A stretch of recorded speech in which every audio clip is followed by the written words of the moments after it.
नमस्कार, सुस्वागतम. विद्यार्थी मित्रांनो, कसे आहात? मजेत मजेत राहा, आनंदात राहा, सुरक्षित राहा, घरात राहा, काळजी घ्या, आपली पण आणि आपल्याबरोबरच्या आसपासच्या लोकांची, कुटुंबाची पण. आणि त्याचबरोबर सतत हात धुवा, प्रतिकाराची क्षमता वाढवा आणि अभ्यासही त्याबरोबर चालू ठेवा. अभ्यासाला विसरायचं नाही. चला तर, आज आपण 12वीचे अर्थशास्त्र अभ्यासाला घेतलेले आहे. अहमदनगर जिल्हा मराठा विद्याप्रसारक समाजाचे श्री घोडेश्वरी माध्यमिक व उच्च माध्यमिक विद्यामंदिर घोडेगाव, तालुका नेवासा, जिल्हा अहमदनगर इथे मी कार्यरत आहे. मी सौ संगीता भरतकुमार भालसिंग, अहमदनगर. चला, आज आपण प्रकरण क्रमांक घेतलेले आहे 2, उपयोगिता विश्लेषण, आणि यामधील उपघटक अभ्यासाला घेतलेले आहे घटत्या सीमांत उपयोगितेचा सिद्धांत. हा सिद्धांत अतिशय महत्त्वाचा आहे. IMP, व्हेरी IMP, अतिशय महत्त्वाचा प्रश्न, की या प्रश्नाशिवाय प्रश्नपत्रिकाही पूर्ण होऊ शकत नाही. त्यामुळे अतिशय काळजीपूर्वक हा व्हिडिओ पहा आणि सिद्धांत समजून घ्या. तर हा सिद्धांत मांडणारे अर्थशास्त्रज्ञ आहेत प्राध्यापक गॉसेन. म्हणजे हा सिद्धांत सर्वप्रथम ज्यांनी मांडलेला आहे त्यांचं नाव आहे प्राध्यापक गॉसेन. हे नाव विसरायचं नाही. प्राध्यापक गॉसेन यांनी हा प्रथम सिद्धांत मांडलेला आहे. परंतु प्राध्यापक अल्फ्रेड मार्शल, हे नावही लक्षात ठेवा, प्राध्यापक अल्फ्रेड मार्शल यांनी एक ग्रंथ लिहिलेला आहे. त्या ग्रंथाचं नाव आहे अर्थशास्त्राची मूलतत्वे, आणि हा ग्रंथ लिहिलेला आहे 1890मध्ये. या ग्रंथामध्ये हा सिद्धांत विस्तृत स्वरूपात मांडलेला आहे. म्हणूनच अल्फ्रेड मार्शल यांनी हा सिद्धांत मांडलेला आहे. म्हणजे घटत्या सीमांत उपयोगितेच्या सिद्धांताशी निगडीत नाव जे आहे ते आहे डॉक्टर मार्शल यांचं. त्यांच्या ग्रंथाचं नावही लक्षात ठेवायचं आहे, अर्थशास्त्राची मूलतत्वे. 1890मध्ये हा सिद्धांत मांडलेला आहे. चला तर मग, नेमकं डॉक्टर मार्शल काय म्हणतायत सिद्धांतामध्ये, ते सिद्धांताचं विधान आपल्याला पाठांतरच झालं पाहिजे, पाठच केलं पाहिजे. विधान आपण अभ्यासूया. प्राध्यापक अल्फ्रेड मार्शल यांच्या मते, इतर परिस्थिती स्थिर असताना व्यक्तीजवळ आधीपासून असलेल्या एखाद्या वस्तूच्या साठ्यात वाढ होत गेल्यास त्यापासून मिळणारे अतिरिक्त समाधान कमी होत जाते. आता हे अल्फ्रेड मार्शल यांनी जे विधान मांडलेलं आहे ते आपण अगदी सोप्या शब्दात समजावून घेऊया. इतर परिस्थिती कायम असताना एखाद्या वस्तूच्या साठ्यात वाढ होत गेल्यास वस्तूच्या साठ्यात होणाऱ्या वाढीबरोबर प्रत्येक वाढीव नगापासून मिळणारी जादाची उपयोगिता क्रमशः घटत जाते. विद्यार्थी मित्रांनो, तुम्हाला हे अर्थशास्त्रीय सिद्धांत या भाषेत समजणार नाही, पण जर उदाहरण सांगितलं तर नक्की समजेल. आपण एक उदाहरण घेऊया, काल्पनिक उदाहरण आपण घेऊया की तुम्हाला गुलाबजाम फार आवडतात. मग तुम्ही गुलाबजाम खात आहात अशी कल्पना करूया. 1, 2, 3, 4 किती खाऊ शकाल? 5, 6, 7. पहिला गुलाबजाम खाल्ला तेव्हा किती छान वाटत होतं. दुसराही खाल्ला, तिसराही खाल्ला. पण जसं तुम्ही अधिक गुलाबजाम खात जाल तसं तुम्हाला नकोसं होईल. काही वेळानंतर 7-8 गुलाबजाम खाल्ल्यानंतर बस पुरे झालं असं वाटेल. म्हणजे तुमचं समाधान, तुमची उपयोगिता कशी झालेली आहे? कमी कमी होत गेलेली आहे. हे सगळ्या वस्तूंच्या बाबत लागू आहे, फक्त खाण्याचेच पदार्थ आहेत असं नव्हे. म्हणजेच व्यक्तीजवळ वस्तूचा साठा वाढला, जसं तुमच्याकडे गुलाबजाम वाढत गेले, पोटात गेले ते, आणि मग तुमचं समाधान कमी झालेलं आहे. तसंच प्रत्येक वस्तूच्या बाबत ही परिस्थिती असते असं डॉक्टर मार्शल यांनी मांडलेलं आहे. पण इथे एक शब्द टाकलेला आहे त्यांनी, पहा, की इतर परिस्थिती कायम. हा शब्द विसरायचा नाही आहे. इतर परिस्थिती कायम याचा अर्थ अशी काहीतरी परिस्थिती आहे, ती जर असेल तरच हा सिद्धांत अनुभवास येणार आहे. म्हणजे इतर परिस्थिती कायम असणं, यालाच पुढे गृहीतके असं म्हटलेलं आहे. हे पण लक्षात ठेवायचं आहे. थोडक्यात एखादी वस्तू अधिक प्रमाणात असेल तर ती वस्तू अधिकाधिक प्रमाणात घेण्याची इच्छा कमी कमी होत जाते. म्हणजे वस्तूचा साठा वाढला की ती वस्तू मिळावी किंवा त्यापासून मिळणारं समाधान हे कमी कमी होत जातं. हे मांडलेलं आहे डॉक्टर मार्शल यांनी. आता हा जो सिद्धांत मांडलेला आहे, हा सिद्धांत मांडताना एक शब्द म्हटला, इतर परिस्थिती कायम असताना. मग कोणती परिस्थिती आहे ती की जी कायम असली पाहिजे, ती आपण आता समजावून घेऊया. आणि त्यालाच म्हटलेलं आहे सिद्धांताची गृहीतके. विद्यार्थी मित्रांनो, गृहीतके हा शब्द तुम्ही समजावून घ्या. तुम्ही गणित भूमिती शिकलेला आहात, त्यामध्ये एक्स मानू वाय मानू असं गणित सोडवताना जसं मानलं जातं तसं इथं मानलेलं आहे. त्याला म्हणायचं गृहीतके, की इतर परिस्थिती जी आहे ती कायम असली पाहिजे, तीच गृहीतके आहेत. मग आपण पाहूया बरं, कोणती कोणती गृहीतके मानलेली आहेत किंवा कोणती परिस्थिती कायम असली पाहिजे. क्रमाने आपण मुद्दे अभ्यासाला घेऊया. पहिलंच गृहीतक मांडलेलं आहे विवेकशीलता, की जो व्यक्ती वस्तूचा उपभोग घेत आहे त्याची सर्वसामान्य वर्तणूक आहे. म्हणजेच तो सामान्य स्थितीमध्ये आहे, की तो वेडा नाही आहे, मद्यसेवन केलेलं नाही आहे किंवा त्याची मानसिक स्थिती स्थिर आहे. त्यामुळेच तो फक्त जास्तीत जास्त समाधान कसं मिळेल असा प्रयत्न करत आहे. म्हणजे तो विवेकशील सुज्ञ असा उपभोक्ता आहे आणि तो वस्तूचा उपभोग घेत आहे. दुसरं गृहीतक मांडलेलं आहे संख्यात्मक मापन, की सिद्धांतामध्ये उपयोगितेचं संख्यात्मक मापन करता येतं असं एक गृहीत मांडलेलं आहे. आपण तर अभ्यासलेलं आहे उपयोगितेच्या वैशिष्ट्यामध्ये की उपयोगितेचे संख्यात्मक मापन करता येत नाही, परंतु इथे मानलेलं आहे की संख्यात्मक मापन करता येतं. म्हणजे गणिती प्रक्रिया सहज शक्य होतात आणि वस्तूच्या प्रत्येक नगापासून मिळणारी उपयोगिता जाणून घेता येते आणि त्यांची तुलना करता येते. त्यासाठी हे गृहीतक मानलेलं आहे की उपयोगितेचे संख्यात्मक मापन करता येते. पुढचं तिसरं गृहीतक आहे एकजिनसीपणा. एकजिनसीपणा या शब्दाचा अर्थ समजावून घ्या. एकजिनसीपणा म्हणजे सारखेपणा, समानता, की ज्या वस्तू उपभोगासाठी घेतलेल्या आहेत त्या वस्तू रंग रूप आकार चव गुणवत्ता वेष्टन या बाबतीत समान आहेत, भिन्न नाहीत. समान याचा अर्थ काय? उदाहरणार्थ तुम्हाला आंबे खायचे आहेत किंवा गुलाबजाम खायचे आहेत, ते समान आकाराचे असतील. 7 गुलाबजाम खाल्ले समान आकाराचे, समान चवीचे, समान रंगाचे, समान गुणधर्माचे. आंबा असेल घेतला तुम्ही 4 आंबे खायचे आहेत सलग तुम्हाला, तर ते 4ही आंबे रंग रूप आकार चव या दृष्टीने समान असणार आहेत. याला म्हटलेलं आहे एकजिनसीपणा.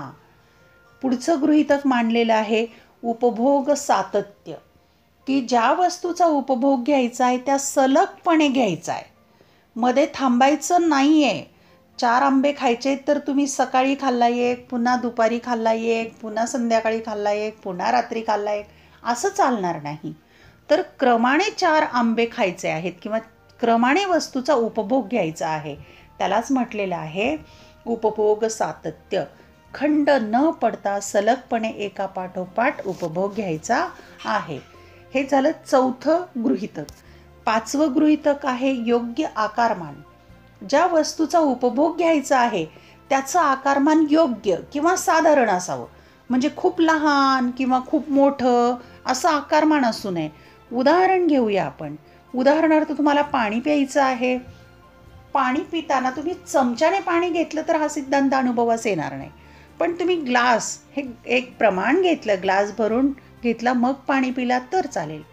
बिस्किट खायचं आहे, एक बिस्किट घेऊन त्याचे तुकडे तुकडे करून खाणं अयोग्य किंवा तो हा नियमात बसणार नाही. हे म्हणून जी वस्तू घ्यायची आहे उपभोगासाठी ती अत्यंत लहान किंवा अत्यंत मोठी नसावी. म्हणजे वस्तूचं आकारमान योग्य असलं पाहिजे. पुढचं गृहीतक मांडलेलं आहे स्थिरता. स्थिरता म्हणजे स्थैर्य किंवा कायम असणं. काय कायम पाहिजे किंवा स्थिर पाहिजे? तर उपभोक्त्याचे उत्पन्न, उपभोक्त्याला त्या वस्तूपासून मिळणारी चव किंवा पसंती, सवयी, आवडीनिवडी हे घटक जे आहेत ते स्थिर असावेत. त्यात बदल होता कामा नये. व्यक्तीची आवड निवड बदलता कामा नये. नंतर पैशाची सीमांत उपयोगिता सुद्धा स्थिर असल्याचं गृहीतक आहे, की पैशाची सीमांत उपयोगिता कमी किंवा जास्त होत नाही, तर ती कायम आहे, स्थिर आहे, असं गृहीत धरलेलं आहे. पुढचं 7वं गृहीतक आहे विभाज्यता. या सिद्धांताने गृहीत धरलेलं आहे की उपभोग्य वस्तू जी आहे तिचे भाग करता येतात, म्हणजे ती विभाज्य आहे, त्या वस्तूचे लहान लहान भाग करता येतात, हे गृहीतक मांडलेलं आहे 7वं. आणि शेवटचं 8वं गृहीतक जे आहे ते आहे एकच गरज, की जी वस्तू उपभोगासाठी घेतलेली आहे ती त्या माणसाची एकच गरज पूर्ण करते असं गृहीत धरलेलं आहे. अनेक वस्तू व्यक्तीच्या वेगवेगळ्या गरजा पूर्ण करत असतात, अनेक गरजा पूर्ण होतात एका वस्तूपासून, पण इथे गृहीत मांडलेलं आहे की एक वस्तू एका वेळी एकच गरज पूर्ण करते, अनेक गरजा पूर्ण करत नाही. या गृहीतकांवर आधारित हा सिद्धांत मांडलेला आहे. आणि ही गृहीतके काय आहेत तर इतर परिस्थिती कायम, हा जो शब्द मांडलेला आहे सिद्धांतामध्ये, ती ही गृहीतकं आहेत की ही परिस्थिती कायम असेल तरच हा सिद्धांत अनुभवास येणार आहे. कोणता? की सीमांत उपयोगिता घटत जाणार आहे, हा सिद्धांत अनुभवास येणार आहे. मग तुम्हाला प्रश्नपत्रिकेमध्ये कसा प्रश्न येणार आहे तर घटत्या सीमांत उपयोगितेचा सिद्धांत गृहीतांच्या सह स्पष्ट करा, असा सिद्धांत स्पष्ट करावा लागेल. तर आता आपण या सिद्धांताचा अभ्यास, सिद्धांत मांडलेला आहे, कोणत्या गृहीतकांवर आधारित आहे तो मांडलेला आहे, पण तो आपण सिद्ध करूया. कोष्टकाच्या आणि आकृतीच्या सहाय्याने आपण तो समजून घेऊया. आता आपण एक तक्ता अभ्यासणार आहोत. त्या तक्त्यावरून आपल्याला हा सिद्धांत सहजपणे समजेल. पहिल्या रकान्यामध्ये घेतलेली आहे एक्सची नगसंख्या, म्हणजे वस्तूची नगसंख्या घेतलेली आहे एक्स वस्तूची. दुसऱ्या रकान्यामध्ये घेतलेली आहे त्या वस्तूपासून मिळणारी सीमांत उपयोगिता. 2 रकाने आहेत. एका रकान्यात वस्तूची नगसंख्या आहे, ती एक्स वस्तू आहे, आणि दुसऱ्या रकान्यामध्ये घेतलेली आहे सीमांत उपयोगिता. पाहू तर मग आता वस्तूची नगसंख्या कशा घेतलेल्या आहेत त्या क्रमाने घेतलेल्या आहेत. 1 2 3 4 5 6 7 क्रमाने एखाद्या वस्तूचा उपभोग घेतला जात आहे आणि त्या 7 नग घेतलेले आहेत आणि त्यापासून मिळणारी सीमांत उपयोगिता आहे त्याच्यासमोर मांडलेली.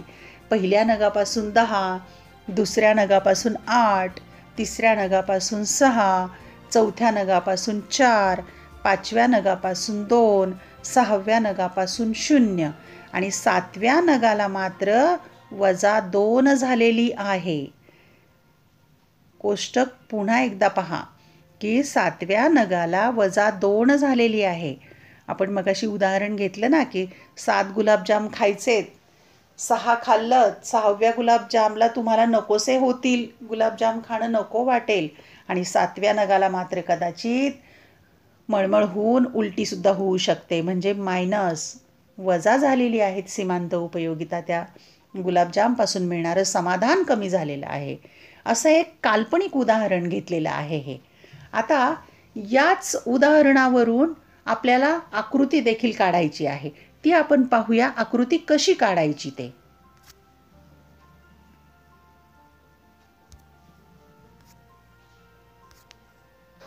कोष्टकावरून आता आपण सीमांत उपयोगिता वक्र काढत आहोत. अ आणि क्ष अक्ष, अ आणि य अक्ष, किंवा तुम्ही त्याला नाव इंग्रजी दिले तरी चालेल. इथे नाव देऊया आपण अ अक्ष, इथे नाव देऊया क्ष अक्ष आडवा, आणि उभा अक्ष आहे तो य. य अक्षावर आपण घेणार आहोत सीमांत उपयोगिता, आणि क्ष अक्षावर वस्तूचे नग कोष्टकात दाखवलेले. यानंतर आपण सर्व नग नोंद करून घेऊया. आपण 1 2 3 4 5 6 आणि 7. 1 2 3 4 5 6 आणि 7. त्याप्रमाणे सीमांत उपयोगिता पण नोंद करूया. 2, 4, 6, 8, 10 आणि इथे आहे -2. 2, 4, 6, 8 आणि 10. दिलेले बिंदू आपण आता जोडून घेऊया. पहिल्या नगाची सीमांत उपयोगिता आहे 10. इथे हा बिंदू आलेला आहे. दुसऱ्या नगाची सीमांत उपयोगिता आहे 8. तिसऱ्या नगाची सीमांत उपयोगिता आहे 6. चौथ्या नगाची सीमांत उपयोगिता आहे 4. पाचव्या नगाची सीमांत उपयोगिता आहे 2 आणि 6व्या नगाची सीमांत उपयोगिता 0, म्हणजे अ आणि क्ष अक्षावरच तो बिंदू येतोय.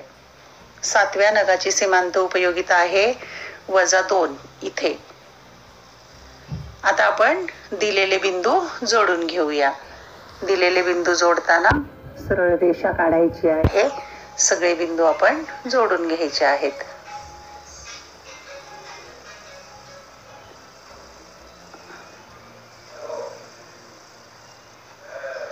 हा झाला सीमांत उपयोगितेचा वक्र. नाव देऊ आपण त्याला सीमांत उपयोगितेचा वक्र. आता इथे डावीकडून उजवीकडे खाली घसरत जाणारा हा सीमांत उपयोगितेचा वक्र तयार झालेला आहे. 6व्या नगाची 0 इतकी सीमांत उपयोगिता आहे आणि त्यानंतर ऋण उपयोगिता झालेली आहे. तिलाच नकारात्मक सीमांत उपयोगिता असं म्हणतात. व्यक्ती वस्तूचा उपभोग जसजसा घेत जातो तसतशी सीमांत उपयोगिता घटत जाते. या वक्रावरून हे सिद्ध होत आहे.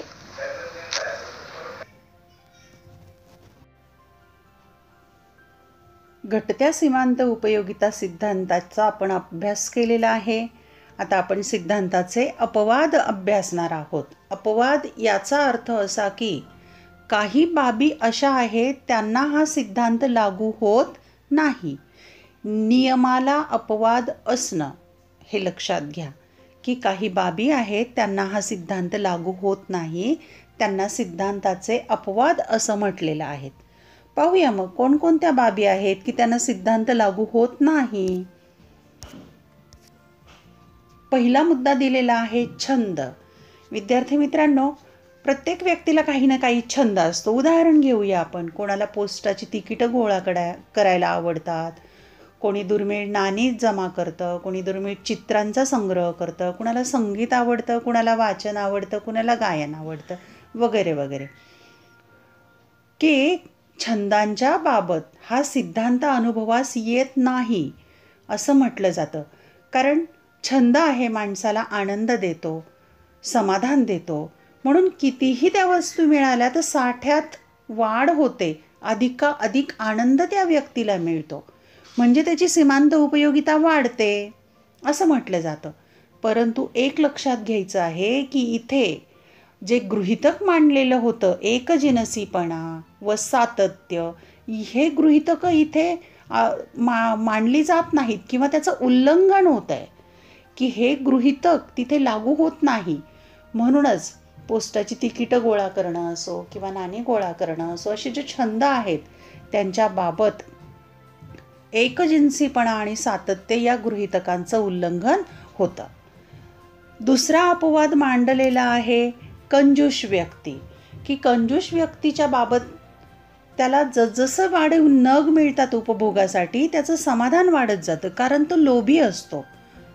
उदाहरणार्थ पैसा आहे, त्याला अधिकाधिक मिळाला तर त्याला हवाच आहे, त्याचं समाधान वाढतंय. लोभी असतो तो, अविवेकी असतो तो. म्हणून पैशाच्या साठ्यात होणाऱ्या वाढीबरोबर त्याची सीमांत उपयोगिता वाढत जाते. पण लक्षात इथेही घ्यायचं आहे की इथे विवेकशीलता या गृहीतकाचे उल्लंघन झालेले आहे किंवा हे गृहीतक जे मानलेलं आहे ते मोडलं जात आहे. तिसरा अपवाद मानलेला आहे व्यसन. की व्यसनी व्यक्तीच्या बाबत, व्यसन कुठलंही असो, मग ते मद्य असो किंवा इतर व्यसनांचे वेगवेगळे पदार्थ असो, की जसजसा उपभोग घेतला जातो तसतशी त्यांची नशा वाढते. म्हणजे त्यांची सीमांत उपयोगिता वाढल्यासारखी दिसते, आभास आहे तो खरं तर. आणि ही सगळ्याच व्यसनांच्या बाबत लागू होते. परंतु इथेही लक्षात घ्यायचं आहे की तो व्यक्ती सुज्ञ राहत नाही. त्याने व्यसन केल्यानंतर त्याच्याकडे विवेकशीलता असत नाही. म्हणून मद्यपी व्यक्ती असेल किंवा व्यसनी व्यक्ती असतील, त्यांच्याबाबत विवेकशीलता हे गृहीतक उल्लंघन होते आणि म्हणून लागू होत नाही. सत्ता, पुढचा जो अपवाद आहे तो आहे सत्ता. व्यक्तीला जसजशी सत्ता प्राप्त होते तसतसं सत्तेची लालसा वाढते. आणखी सत्ता हवी, आणखी मोठ्या पदावर जायचं अशी लालसा वाढत जाते आणि तो व्यक्ती आणखी जास्त सत्ता मिळवण्याचा प्रयत्न करतो, पुढे जायचा प्रयत्न करतो. म्हणजेच त्याला त्या सत्तेचाही लोभ होतो, त्याची महत्त्वाकांक्षा वाढते. म्हणजे इथे सुद्धा विवेकशीलता या गृहीतकाचं उल्लंघन होत आहे. म्हणजे हा सुद्धा अपवाद होऊ शकत नाही खरं तर. सत्ता. पुढचा मुद्दा आहे पैसा, की पैशाच्या बाबत सीमांत उपयोगिता वाढत जाते, शून्य होत नाही असं म्हटलं जातं. की सीमांत उपयोगिता कधीच शून्य होत नाही. पैशाचा साठा वाढत जातो तसतशी त्याची सीमांत उपयोगिता वाढत जाते. कारण विविध गरजा भागवताना अनेक वस्तू व सेवांची खरेदी करण्यासाठी विनिमय माध्यम म्हणून पैसा वापरला जातो. पैशाच्या साहाय्याने सगळ्या गरजा पूर्ण होतात. म्हणजे काही अर्थशास्त्रज्ञ असं म्हणतात की हा सिद्धांत पैशाला लागू होतो आणि काही म्हणतात पैशाला लागू होत नाही. परंतु पहा बरं मित्रांनो, श्रीमंत व्यक्तीपेक्षा गरीब व्यक्तीला पैशाची सीमांत उपयोगिता जास्त असते. 5 रुपये हरवले तर तो गरीब व्यक्ती 4 वेळेला त्या जिथे पडले असतील तिथे शोधायला जाईल. पण श्रीमंत व्यक्तीचं भरलेलं पाकिट जरी हरवलं तरी पण तो कदाचित दुर्लक्ष करून घाईने पुढे निघून जाऊ शकतो. श्रीमंत लोक दानधर्म करतात, वेगवेगळ्या सामाजिक योजना राबवतात. का करतात तर त्यांची सीमांत उपयोगिता कमी झालेली असते. अशा प्रकारे हे 5 अपवाद मानले जातात. परंतु हे आभास आहे. या प्रत्येक अपवादामध्ये कुठल्या ना कुठल्या तरी गृहीतकांचं उल्लंघन होतंय किंवा गृहीतक खोडलं जातंय, तो नियम मोडला जातोय. म्हणून घटत्या सीमांत उपयोगिता सिद्धांताचे हे खरे अपवाद नाही आहेत तर खोटे आहेत, केवळ भासमान आहेत, हे लक्षात घ्यायचंय. मग इथे सिद्धांताचे जे अपवाद आहेत यावर तुम्हाला सहमत आहात किंवा नाहीत ते सकारण स्पष्ट करण्यासाठी 4 गुणांच्यासाठी प्रश्न येऊ शकतो. केवळ सिद्धांताचे अपवाद किंवा मोठा प्रश्न, दीर्घ प्रश्न येऊ शकेल की घटत्या सीमांत उपयोगितेचा सिद्धांत अपवादासह स्पष्ट करा. तिथे तुम्हाला या अपवादांचा अभ्यास करावा लागेल. आज आपण अतिशय महत्त्वाचा सिद्धांत अभ्यासलेला आहे. या सिद्धांताचा अभ्यास परिपूर्णपणे करा, परीक्षेला येणारच आहे. आणि अभ्यास करताना आकृती काढण्याचा सराव करा. कोष्टक म्हणजे तक्ता लक्षात ठेवा. तक्त्यावरून आकृती काढण्याचा सराव वारंवार करा, सहजपणे तुम्हाला ते जमेल. आणि मुद्दे लक्षात ठेवा. एक छोटीशी डायरी करा, त्या डायरीमध्ये महत्त्वाचे छोटे छोटे मुद्दे नोंद करा. आणि सगळ्यात महत्त्वाचं, डॉक्टर मार्शल यांनी सांगितलेला सिद्धांत जो आहे तो पाठ करा. त्यांच्याच शब्दामधला जो सिद्धांत आहे तो पाठ करा, म्हणजे तुम्हाला सहज जमेल. व्हिडिओ आवडल्यास चॅनल सबस्क्राईब करा, बेल आयकॉन दाबा, म्हणजे मी पुढचे जसे व्हिडिओ पोस्ट करेल ते नोटिफिकेशन तुम्हाला येईल, ते तुम्हाला पाहता येतील. धन्यवाद.